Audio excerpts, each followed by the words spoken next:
Hi guys, Jean here with another anomaly. I'd like to show you two that might be related, and I think you might be familiar with these as well. Here we go. The first one is this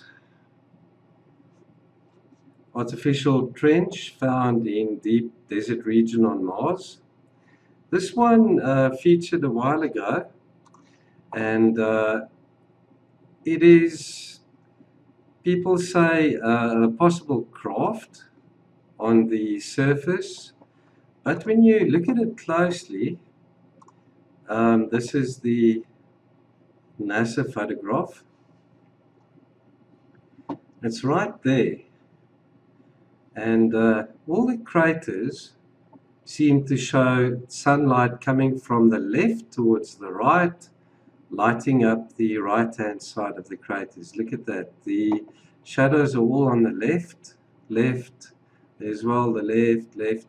And here as well, that shadow's on the left, light is on the right. Here we go, light is on the right. So that means to me that that is actually hollow. That isn't an object on the surface. Otherwise, the right-hand side would have the shadow and the light side would be on the left.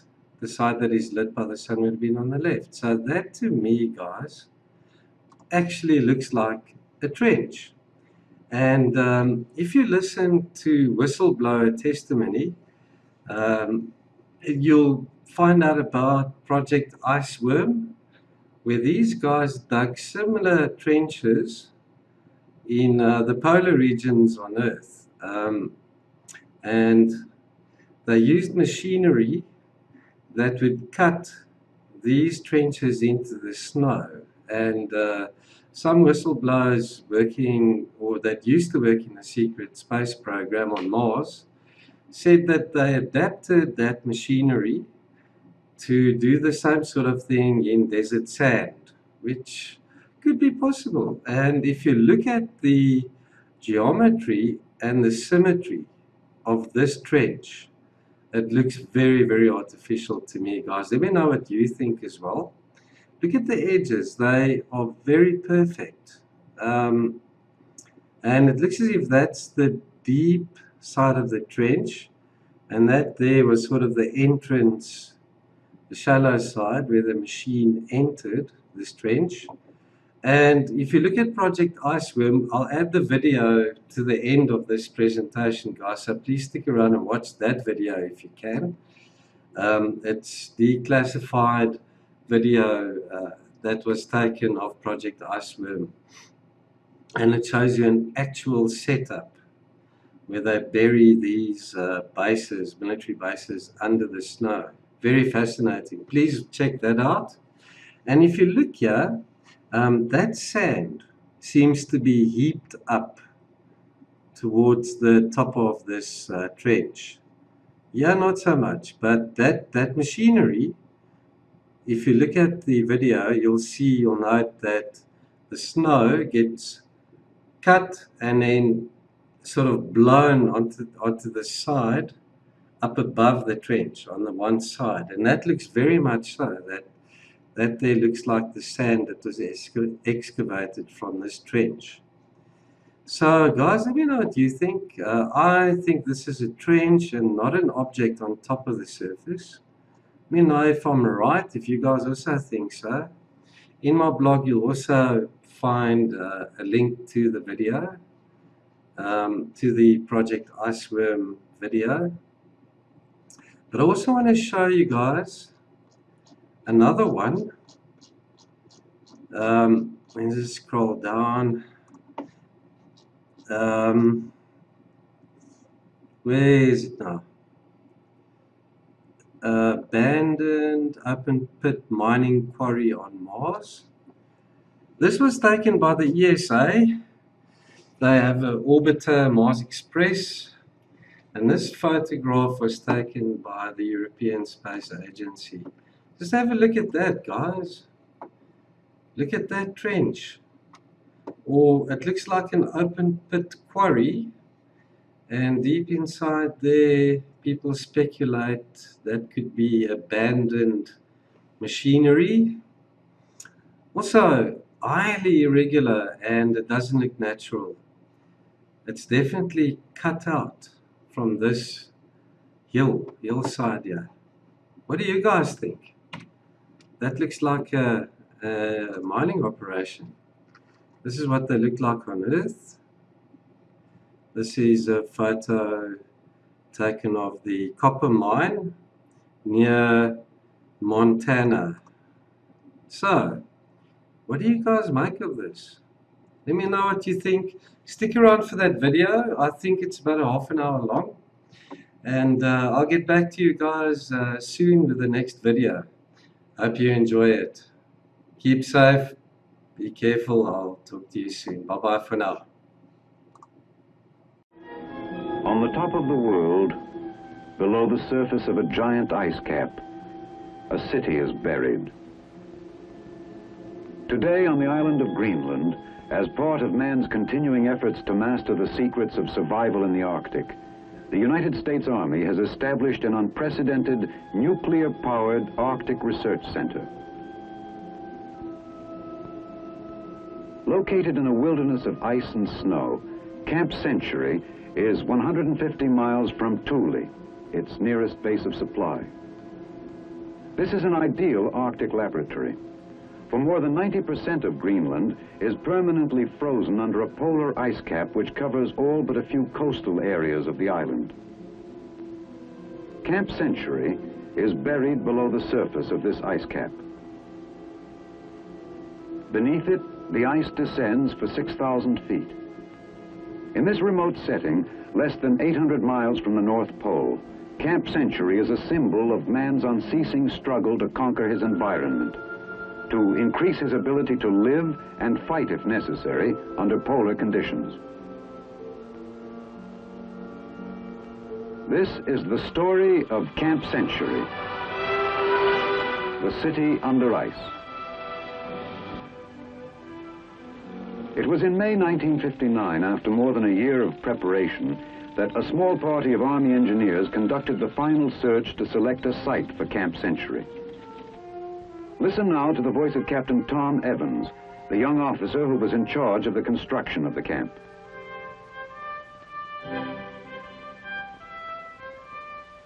This was the day we really got underway. Colonel Kirkering, commanding officer of the United States Army Polar Research and Development Center, was with me when we made the final reconnaissance. We needed a flat surface, a level with less than 1 degree of slope.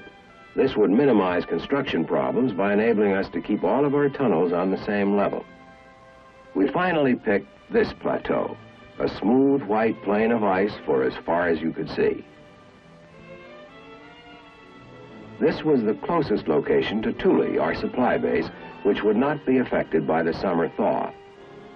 That first day, we set out flags marking the boundaries of the camp.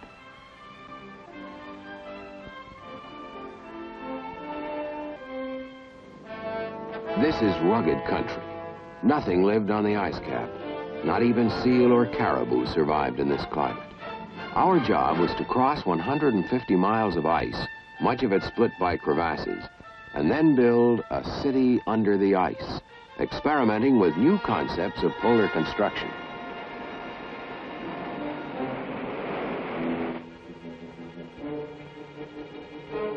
It was several weeks later, at a point where the ice cap sloped down to a narrow strip of barren land along the coast, that our supplies began rolling in by truck for transfer to sleds. To make this transfer possible, we'd had to build a 3-mile road up onto the edge of the ice cap.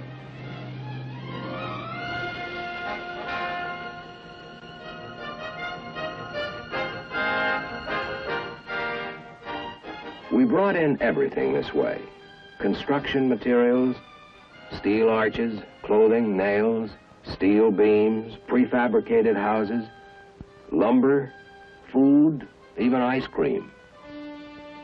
In the months it took to build Camp Century, more than 6,000 tons of supplies were used.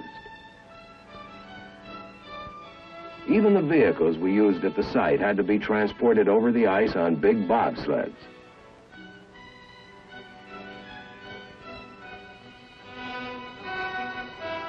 We called these convoys of 10 and 20-ton sleds heavy swings. Crawling up the ice cap at approximately 2 miles an hour, a heavy swing would reach the camp in about 70 hours if everything went well. We used wooden caboose-like trailers, wanigans, to house members of the construction crews for the 3-day trip.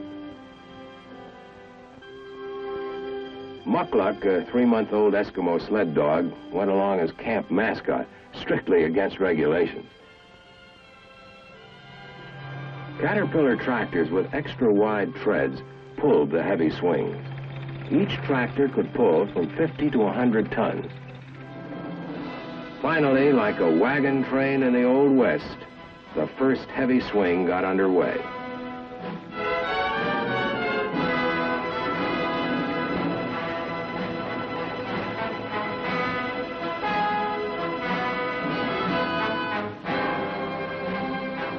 At the same time, we used another type of smaller vehicle to transport an advance party.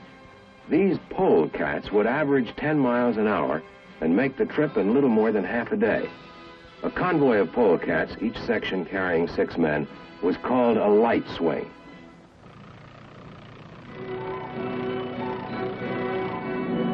We also used light aircraft. Throughout the operation, these flights brought in key personnel, special cargoes, and mail. We couldn't forget anything. This wasn't country in which to turn around and go back. A compass was useless this close to the pole. Instead, our convoys followed a series of trail markers. Traveling in a wanigan was a long way from the early tractor trains of the 30s with sourdough biscuits and warmed-up beans. From the days spent loading the heavy swing, the men's faces were already deeply sunburned. During the trip, in shifts, half the men rode and half slept. Navy-type bunks were used for sleeping, if you could sleep in the 24-hour sunlight.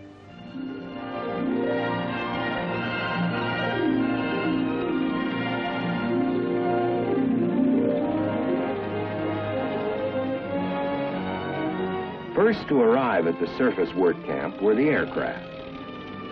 A few hours later, the polecats pulled in. For the next several months, this primitive scene of crowded James Way Arctic huts with outdoor latrines was our home. Now the real job began. Altogether, I had 4 other officers and a hand-picked group of 11 non-commissioned officers to help supervise the military construction crew of Camp Century.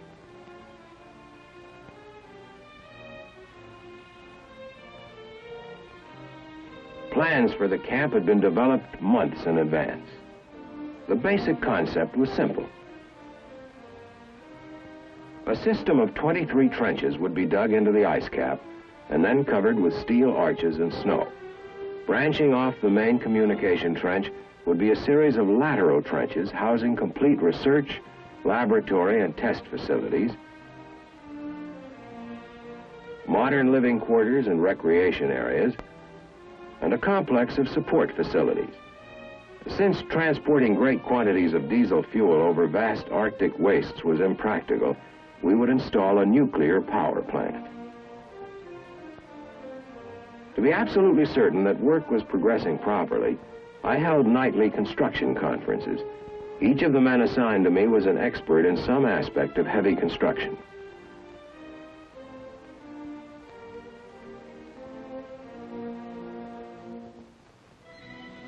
We got to work immediately cutting trenches. This snow milling machine, the Peter plow, was our pride and joy. Manufactured in Switzerland, it could handle up to 1,200 cubic yards of snow an hour. Designed to clear roads in the Alps, it was ideal for our purpose, being capable of making extremely precise cuts. It was usually operated by 2 men, one controlling the machine's horizontal movement, the other controlling its vertical movement and speed.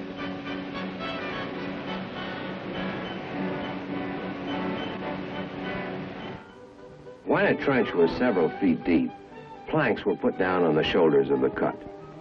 Later on, these planks would be used to support the steel arch roof which would cover the trench.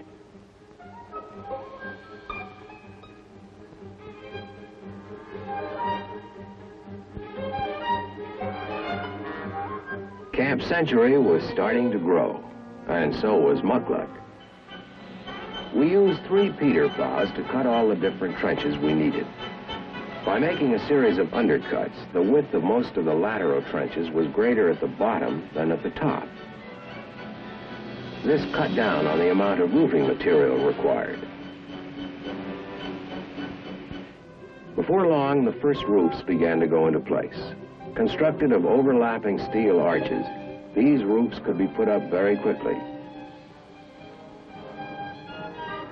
By this time, we had a crew working in a snow quarry cutting large bricks of snow. In this way, we made maximum use of the materials available at the site. Somehow, Muckluck seemed to be everywhere, always making himself useful.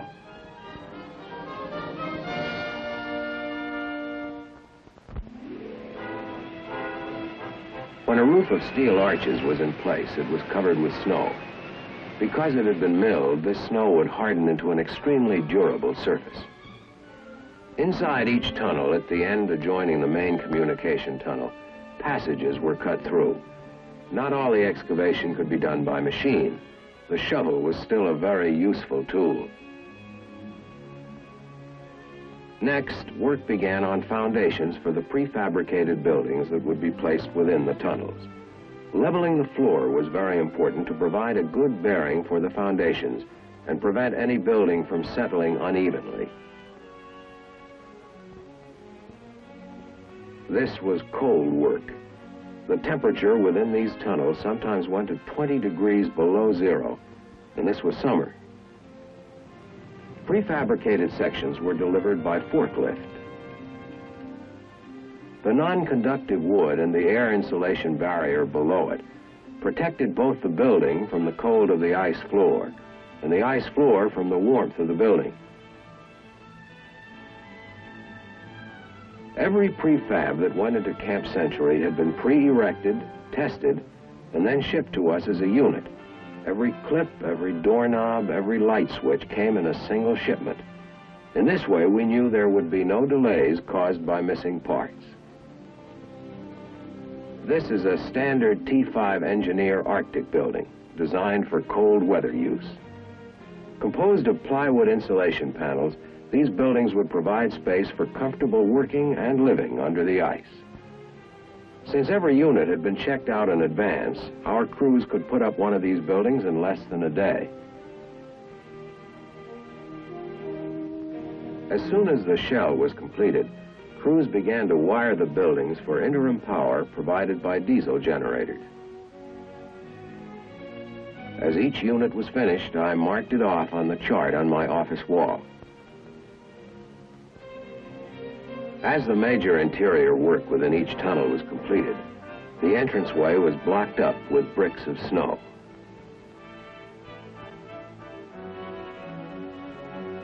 It took about 2 days to build one of these walls. Once in place, these bricks would bond together into a solid wall, and only a small entranceway would be left.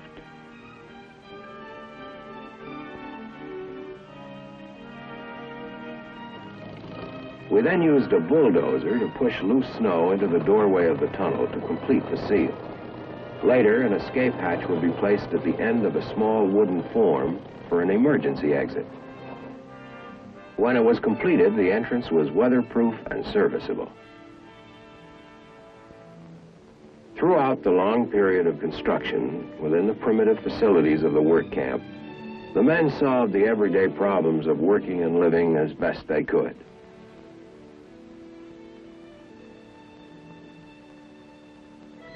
Meanwhile, work had begun on the 4 nuclear trenches. These were the widest and deepest trenches and did not use the undercutting principle.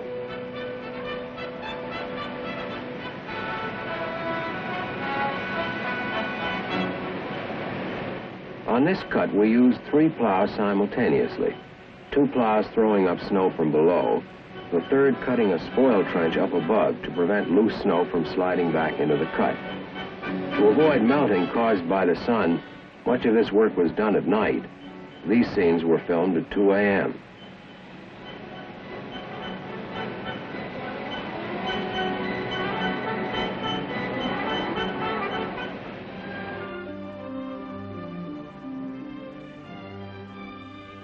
The continuous sunlight caused us plenty of headaches. A black tarpaulin was used to protect the section of this 40-foot cut most vulnerable to the sun's rays. Below, foundations and structure for the reactor building were put in place. Until the trench was covered, there was always a threat that the 40-foot arches would collapse a shoulder already weakened by the 24-hour-a-day Arctic sunlight.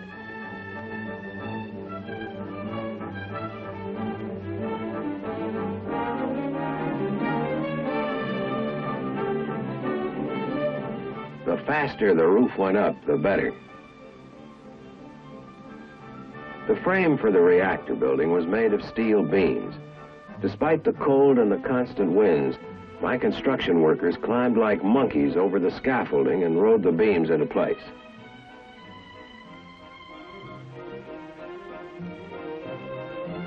At the same time, within the tunnels already completed, we were installing piping for water and electricity.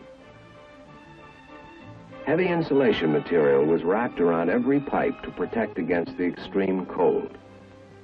A copper heating element inside the insulation kept water lines from freezing. Flexible sewage lines also had to be run through the camp. At this time, to keep on schedule, we were using 12 and sometimes 14-hour shifts. For like any modern city, Camp Century required a complex of interconnecting corridors carrying a maze of piping of all sizes and shapes. One of our proudest achievements was our solution of the water problem. A steam hose with a special drilling nozzle was used to melt a hole 3.5 feet in diameter, 120 feet down into the ice cap, until a pool of water formed which did not drain off. This pool provided 10,000 gallons of fresh water daily. Throughout the camp, an extensive electrical system was now installed. For electrical heating would not only be clean, but it would also reduce the threat of fire. And fire was the worst hazard under the ice.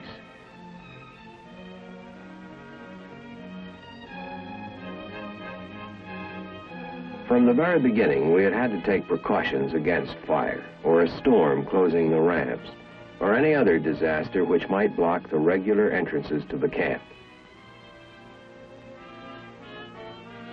16 of these escape hatches were strategically located throughout the various tunnels.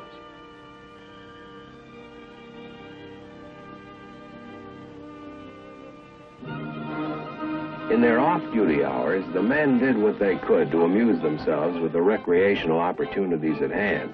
Bronco busting was one favorite pastime. By this time, muckluck was almost full-grown.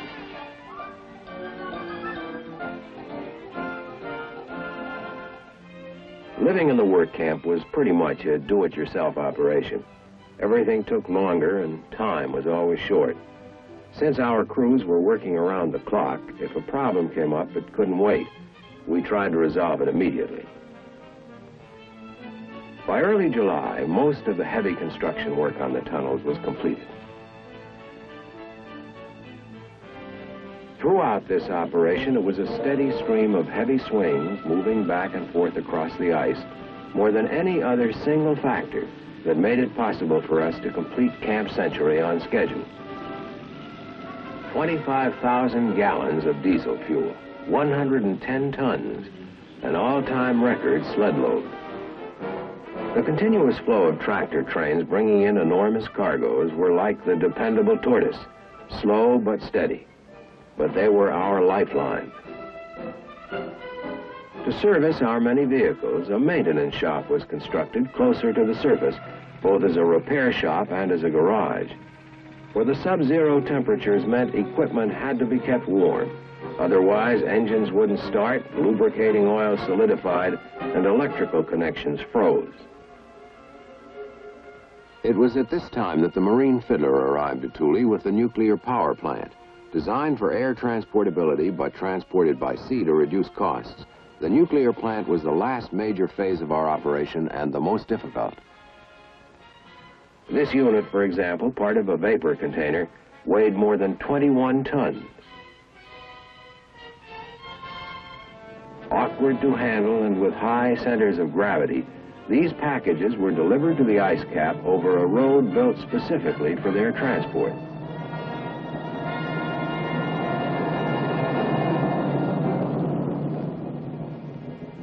More than 400 tons of piping and machinery arrived in this one shipment.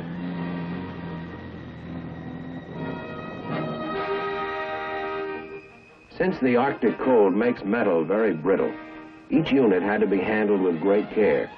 Even a routine impact could cause metal to crack or break. Both Colonel Kirkering and the swing commander checked the loading.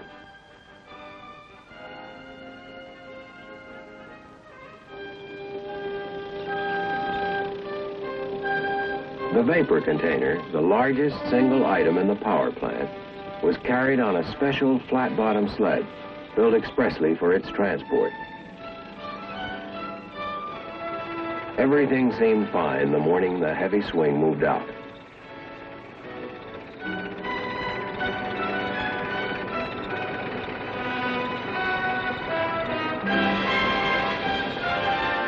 But unfortunately, it was only a few hours later that one of the worst storms of the season blew up. To complete preparations to receive the nuclear plant, my crews bundled up and kept on working.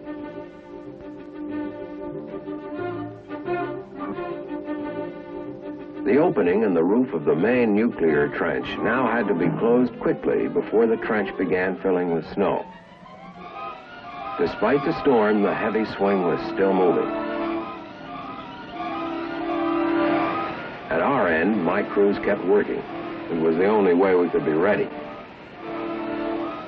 Out on the ice, the storm cleared a little, and notwithstanding the tremendous load and the weather, this swing made the trip in record time. Just as the swing arrived at the camp, the storm let up entirely. Work began immediately unloading the shipment in preparation for its emplacement. Covers were removed, crates opened. None of the excitement affected Muckluck in the least. Boxes of piping and wiring, each item carefully labeled, were opened so that each unit would be available when needed. Major components shipped in pieces because of weight limitations were reassembled before being moved into the trenches.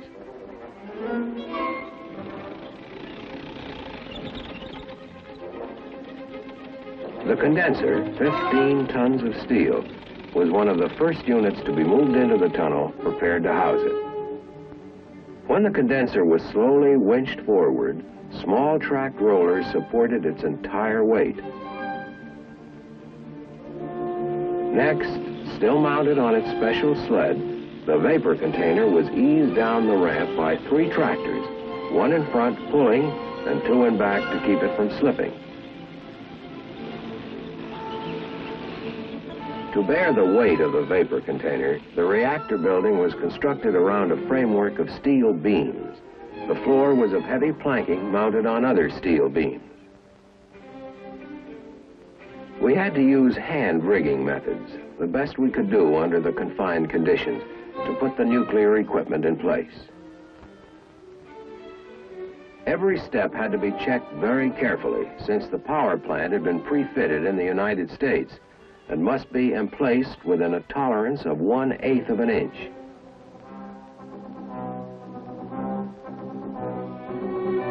The power plant consisted of 4 basic elements: a nuclear heat source, equipment that would convert the heat energy into electrical energy, and a system to dispose of excess heat, all regulated by an extensive network of instruments and controls.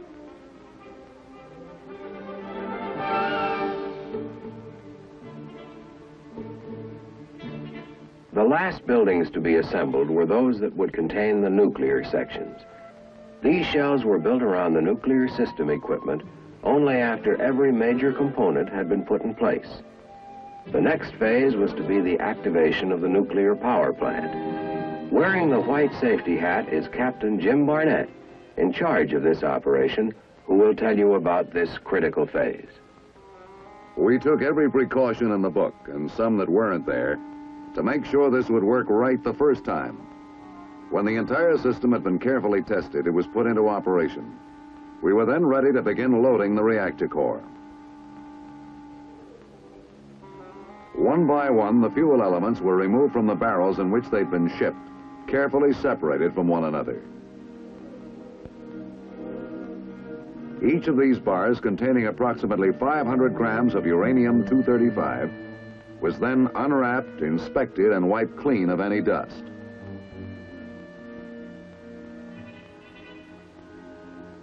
Crewmen wearing protective clothing began to load the fuel elements into a fuel storage tank.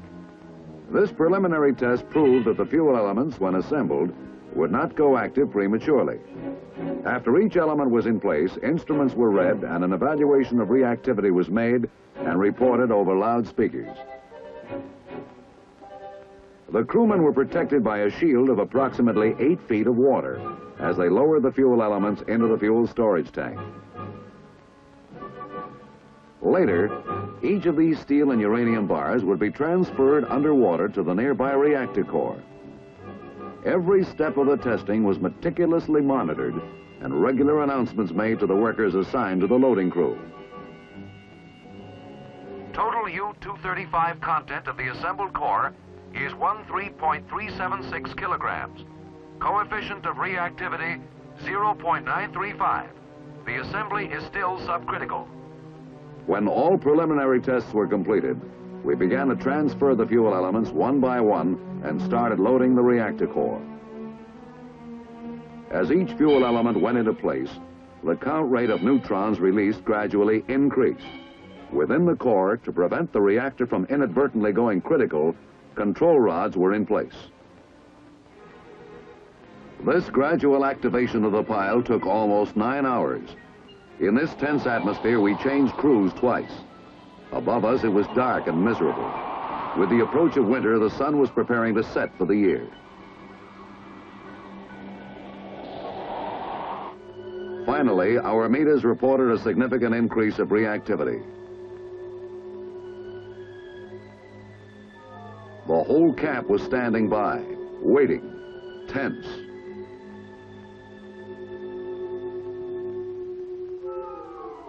By the 9th hour, the last fuel element had gone into place.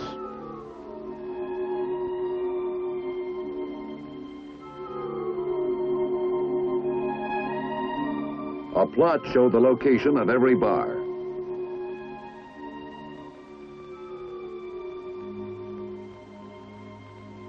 Then the control rods were gradually withdrawn until the reactor went critical at 6:52 a.m. Now here it is. With all 5 control rods withdrawn 6.24 inches, PM 2A went critical at 0652 hours.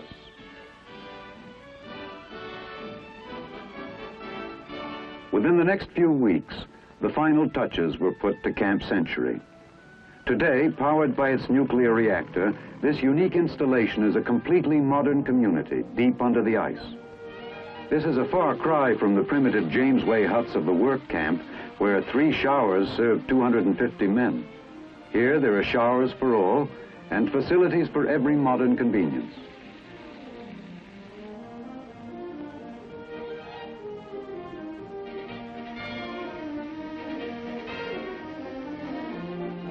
Among the many sophisticated facilities at Camp Century is the dispensary, complete in every detail. For while the remote research community is isolated by 150 miles of ice and snow, its medical capabilities can cope with almost any emergency. It also has a small chapel for regular religious services. And it boasts the largest deep freeze in the world. Here is enough food to feed the camp for several months. Everything from steak to fruit salad.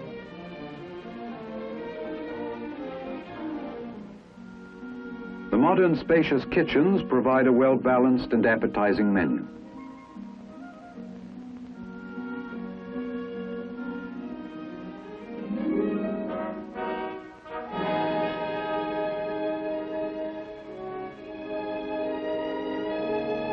To satisfy the enormous appetites that working in this climate produces means extra rations, but there's always more than enough. Except for the fact that they have no windows, the men of Camp Century live exactly as do other soldiers. Their quarters are modern, spacious, comfortable, and are not lacking in any detail.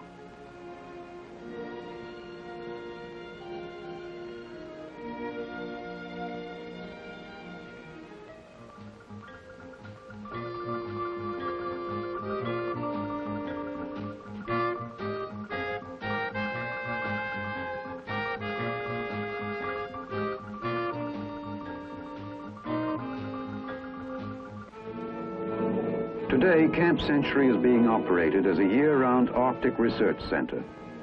The men who built the camp have long since been replaced by military and civilian scientists from the Polar Research and Development Program. As part of man's efforts to probe deeper and deeper into the secrets of the universe, an elaborate program of tests and experiments is being carried out.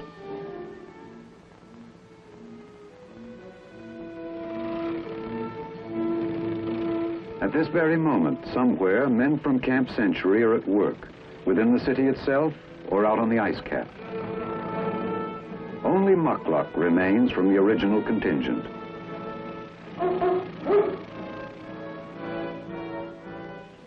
This is the story of Camp Century, of the Army engineers who carved out the underground city, of the many other men of the United States Army who made this project possible, and of man's never-ceasing quest for knowledge.